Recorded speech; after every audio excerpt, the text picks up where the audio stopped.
irademiz, geçmişimizden kalan ifademiz.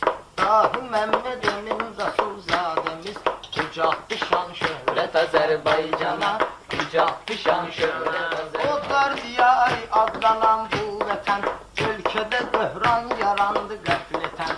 Müslüman kardeşleri her ülkeden gönderirler servet Azerbaycan'a, gönderirler servet Azerbaycan'a.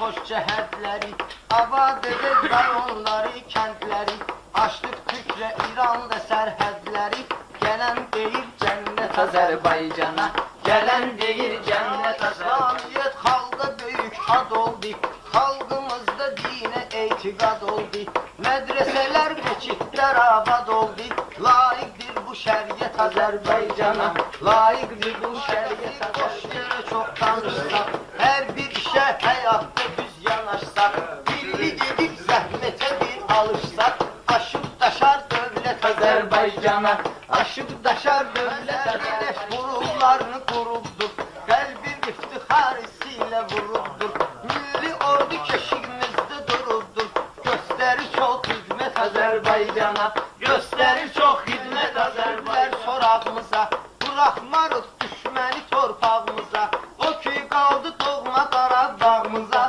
olub olacaq qismət Azərbaycana, olub olacaq qismət.